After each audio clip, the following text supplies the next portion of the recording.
Hello, ఎలా ఉన్నారు మీ అందరూ? బాగున్నారా? అందరికీ ముందుగా పోలేల అమావాస్య తల్లి పూజ శుభాకాంక్షలు. పూజ చేసుకున్న వాళ్ళందరూ కూడా బాగా చేసుకొని సంతోషంగా ఈ పూజని నిర్విఘ్నంగా కొనసాగించండి. ఈరోజు మన ఇంట్లో ఈ పూజ విధానం, ప్రసాదాలు, నైవేద్యాలు ఎలా చేసుకుంటాం, ఏంటి అసలు పోలేరమ్మ తల్లి అంటే ఏంటి, ఆ తల్లి విశిష్టత ఏంటి, ఎందుకు ఈ పూజను చేస్తారు అని మీకు తప్పకుండా తెలియపరుస్తాను.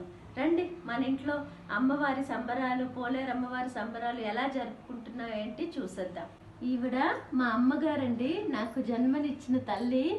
ఈరోజు మా అమ్మ వాళ్ళకి లేదు ఈ పూజ, అమ్మ మన ఇంటికి పూజ కోసం వచ్చారు. ఎన్ని జన్మలు ఇచ్చినా, ఎన్ని జన్మలున్నా ఈ తల్లి రుణం తీర్చలేనిది ప్రతి ఒక్కరికి కూడా. కానీ నా తల్లి మాత్రం నాకే కష్టం రాకముందే నా మనసులో ఆవేదన ఆవిడకి తెలిసిపోయి అన్ని కష్ట సుఖాల్లోని నాకు పాలు పంచుకున్న నా బంగారు తల్లిదండ్రులు వీళ్ళు. జన్మ జన్మలకి నేను వీళ్ళకి రుణపడి ఉంటాను. సరే, మరి మన పోలేరమ్మ తల్లి సంబరాల్ని మనం చూసేద్దాం, మన ఇంట్లో ఎలా జరుగుతుంది ఏంటి అని. ఇదిగోండి 11 రకాల కాయగూరలు. ఈ కాయగూరలు అన్నిటితో మనం కలగాయ పులుసుని తయారు చేసుకుందాం. చూడండి, పసుపు కొమ్ముల్ని 5 రకాల ప్రసాదాలని మనం తయారు చేసుకుంటాం. 5 రకాల ప్రసాదాలకి ఇలాగా పసుపు కొమ్ముల్ని మనం కడతాం అన్నమాట. ఒక్కొక్క కుండకి, పులుసు కుండ, నైవేద్యాలకి ఇవి పెడతాం. ఇవి అమ్మవారికి పెట్టుకునే పళ్ళు. రండి చూద్దాం ఇంకా ముందు ఎలా తయారు చేస్తాం. హలో అండి, లక్ష్మీ సీతాల అమ్మగారినండి నేను. ఇవాళ పాప పూజ పిలిచిందండి నాకు. ఇదిగోండి కాయగూరలన్నీ చేస్తున్నాము. పొట్లకాయ, వంకాయ, చిక్కుడుకాయ, గోరు చిక్కుడుకాయ, గుమ్మడికాయ, ఎర్రదుంప, అరటిదవ్వ అంతా వేస్తున్నారండి. పాప చేస్తారు, మాకు లేదండి పూజ. పాప పిల్లగానే మేము వచ్చేసామండి. సరేనండి.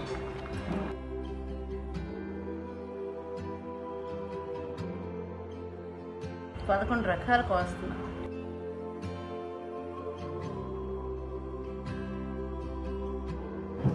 ఇదిగోండి పప్పారది, నీలారది, ఇందులో పాలు వేయకుండా చేస్తాము. ఈ పాలు వేసి చేస్తాం. జై పోలేరమ్మ తల్లికి జై, జై పోలేరమ్మ తల్లికి. మా ఇంటికి రండి తల్లి. ఇదిగోండి కంద చెట్టుకి పోలేరమ్మ తల్లిగా భావించుకొని కంద చెట్టుకి పూజ చేస్తామన్నమాట. ఇదిగోండి దీపాలు, కంద చెట్టు. ఆ పోలేరమ్మ తల్లి పూజ పిల్లల పూజ అన్నమాట. పిల్లలందరూ ఆరోగ్యంగా సంతోషంగా ఉండాలని పోలేరమ్మ తల్లికి పూజ చేస్తారు. అమ్మవారికి ఎంతో ఇష్టమైన పులుసు పోపు జరుగుతుంది. నేను మాట్లాడకూడదు, అందుకే నేను కాముగా ఉన్నాను.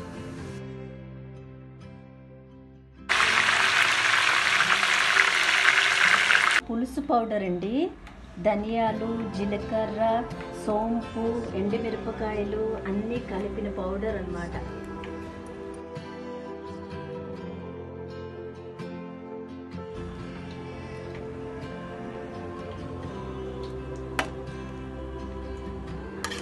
అమ్మవారు అంటేనే సుగంధాలు సుమనస వందట. ఇంగువని కూడా తీసుకుంటాం.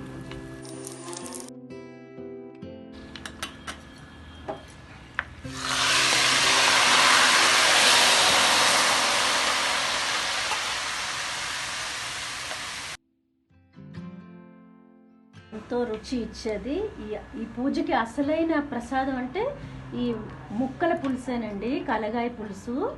కాబట్టి ఈ పులుసుని ఆ అమ్మవారి ఎంతో ప్రీతికరంగా ఇష్టమైన నైవేద్యం. ఆ తల్లికి ఇది ఇష్టమైన నైవేద్యం.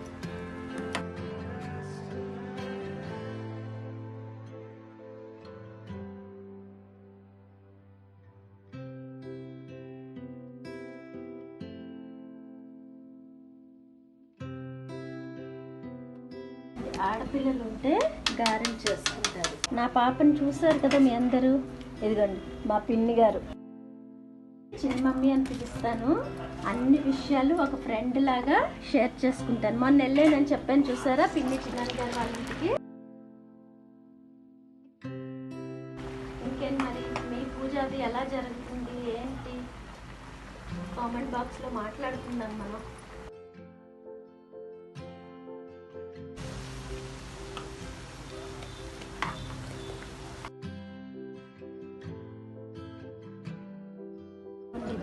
మగపిల్లడు ఉంటే బూరెలు వేసుకోవాలన్నమాట, ఆడపిల్ల ఉంటే గారెలు చేసుకోవాలి. నాకు పాప బాబు ఇద్దరు కాబట్టి నేను రెండు చేసుకుంటున్నాను.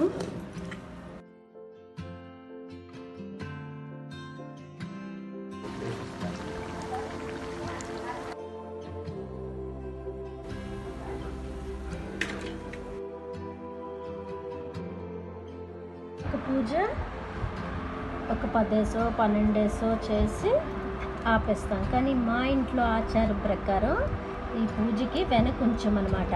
అన్నీ చేసి ఇలా పసుపు కొమ్ముని కట్టి ఆ తల్లికి నైవేద్యంగా సమర్పించి ఇది అందరికీ ప్రసాదంగా పెడతామన్నమాట. చూడండి, అమ్మవారికి ఎంతో ప్రీతికరమైన పులుసు.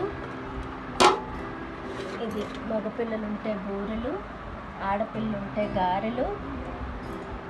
ఇది నీలారది, పాలారది.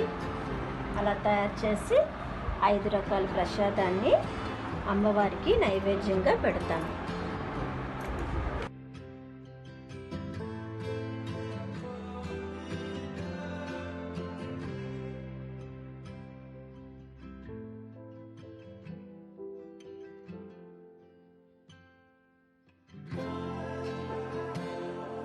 సరే, మరి చూసారు కదా మా పూజా విధానం, మా అత్తవారింటి ఆచారాలు అవన్నీ. ఇంకేంటి మరి మీ అందరు కూడా ఎలా చేసుకున్నారు ఏంటి? ఈ పోలేరమ్మ తల్లి చాలా శక్తివంతమైన తల్లి, పిల్లల పూజ అన్నమాట. ప్రతి ఒక్కరూ పిల్లల కోసం మీకు లేకపోయినా సరే ఎవరైనా చేస్తే ప్రసాదం అడిగి తెచ్చుకొని తినండి తప్పకుండా. ఈ తల్లి ఆశీస్సులు మాతో పాటు, అమ్మవారికి చూపించమ్మా, మాతో పాటు ఈ తల్లి ఆశీస్సులు, ఈ నైవేద్యాలు మీకు కూడా ఉండాలని మనసు పూర్తిగా కోరుకుంటున్నాను. ప్రసాదం అమ్మవారికి ఎంతో ఇష్టమైన అన్ని రకాల ముక్కలు పులుసు అన్నమాట, కలగాయ పులుసు. అన్ని ఎవరి శక్తి కొలది వాళ్ళు అన్ని రకాలు 5, 7, 9, 11, 21 ఎన్ని రకాలు మీకు దొరికితే వీలైతే వాళ్ళు అన్ని రకాలు వేసుకొని ఈ కలగాయ పులుసుని తయారు చేసుకుంటారు. ఇది మా అత్తవారింటి ఆచారం. నీలారది పప్పు ఆరది అనమాట, అది పాలారది. ఇది ఆడపిల్ల ఉంటే గారెలు, అబ్బాయిలు ఉంటే బూరెలు చేసుకుంటారు అన్నమాట. ఇలా 5 రకాల ప్రసాదాలు, పళ్ళు ఎవరికి తోచింది. అమ్మవారికి ఇన్ని రకాలు పెడితేనే వస్తారు అని లేదండి. ఎవరి శక్తికి, ఎవరి వీలుని బట్టి ఆ ప్రసాదాన్ని నైవేద్యాన్ని పెడితే భక్తి శ్రద్ధలతో పూజిస్తే అమ్మవారు తప్పకుండా వస్తారు. సరే, మరి ఇక్కడతో ఈ వీడియోని ఎండ్ చేస్తున్నాను. మళ్ళీ నెక్స్ట్ రెసిపీతో మళ్ళీ కలుద్దాం. అందరికీ ముందుగా శరణ్ నవరాత్రి శుభాకాంక్షలు.